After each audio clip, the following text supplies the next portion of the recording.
Western Cape now, where a library in Delft has taken it upon itself to ensure a better and safer future for that community. It's keeping youth off the street and away from drugs and violence while making them book smart and comfortable in the library. Ashley Lewis is the librarian at the Delft Library, and he joins us virtually from Cape Town. From Mitchell's Plain is where he's speaking to us from in his home this evening. Ashley, thank you so much for your time this evening. A lovely story done on this program you've instituted on News 24, and it's a program that kicked off just a week ago. Work hard and then get a reward. And for those who don't know what we're talking about, you're encouraging kids to visit the library, many of them for the very first time, to do some reading, to interact with the librarians, do their homework, and in return, they get some time to play on a PlayStation or an Xbox. Some would read this and say, this is a no-brainer. Of course this is going to work. You've now got queues standing out of the library, getting young people really wanting to get into the library.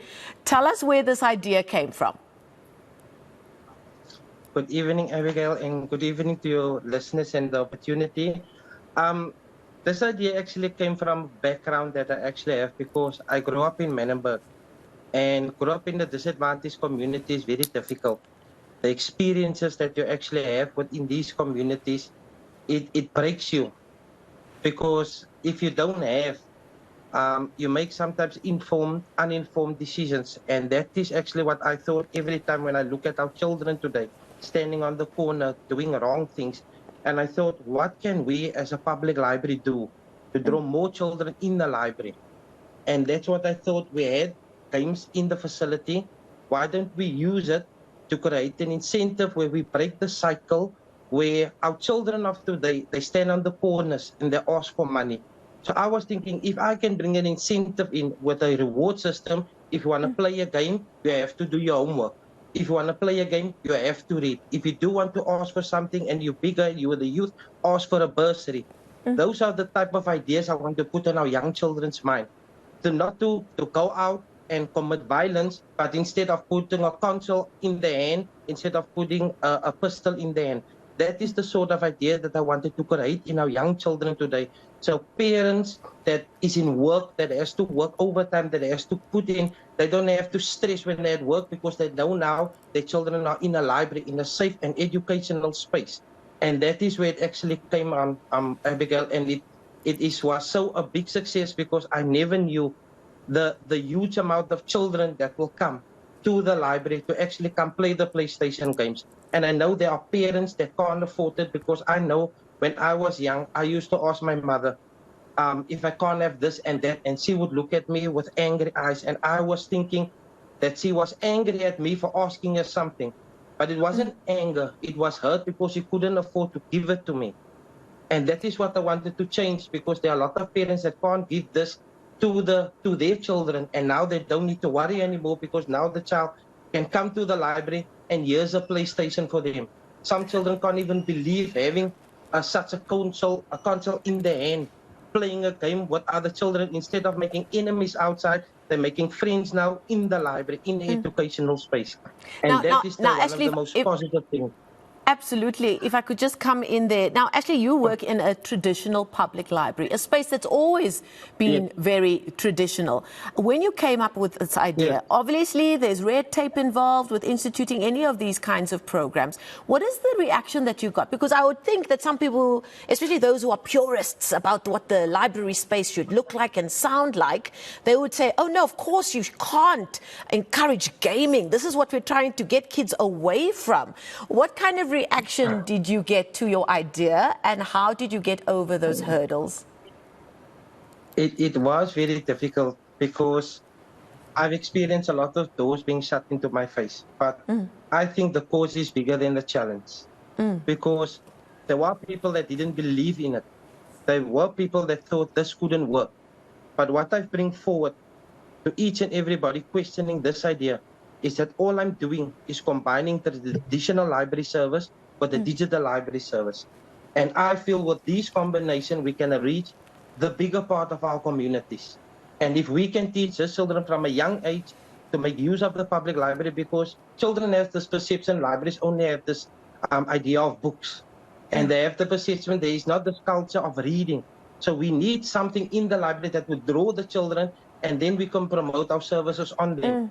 And this was the result actually of it. I had to fight for it, but I've got it, and I had the backing of my managers afterwards when they saw this, and this is actually the result of it.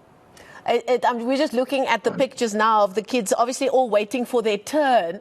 How difficult has the logistics been? Because now you're going from having just a few people in the library every day. I take my toddler to the library, and it really breaks my heart that not more and more people are using such important service. And we keep hearing whispers about libraries eventually having to close down. And in our communities that already have so little, these are spaces, are safe spaces, and spaces where kids can be encouraged to read and, more importantly, to dream.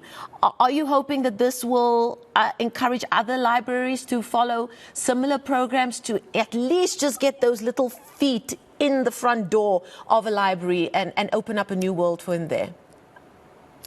Yes, definitely difficult. It's true what you're saying, Abigail, because there's a saying that says that one person cannot create change, but that one person can lead to change. And the idea was to show everybody the success of this program, because I made a video and I showed we only started with 3 children. When I started the initiative, only 3 children came. And I thought, no, this is probably a failure. And then what happened the next day, after these children went to go tell their friends and their friends and their friends, the next day the library was full of children. So I had to ask from the staff also just to keep control, because they were also excited. All of them were so excited to play, but we created a special area just for them, so they can feel safe, they can feel secure, they can feel they can come into the library. It's a space for them now, and there's nothing keeping them away from the library now. And each and every day it's growing, because we never had children standing outside the library in queues to wait to come in. And if we open the doors, if it's load shedding or we open in the mornings, then all of them are rushing in straight to the gaming section.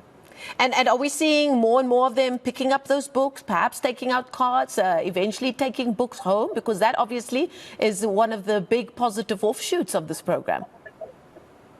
Definitely, because what I wanted to do, I didn't just want to put the games in the library.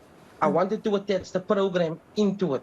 Like I said, with the incentive, you read, you take a book. You do your homework, you read, you play a game. You take a book, you play a game. And now our stats is increasing, and it's actually making a big difference, because more and more children are reading. And I know it's actually influencing their schoolwork also, because the more we get the children to read, the more their vocabulary grows also. And that was also the other idea behind this program. Amazing stuff. We can only wish you and your team everything of the best. Great out-of-the-box thinking. Thank you. That's a librarian. Librarian from the Delft Public Library, Ashley Lewis, speaking to us live there from Mitchell's Plain. What a great story.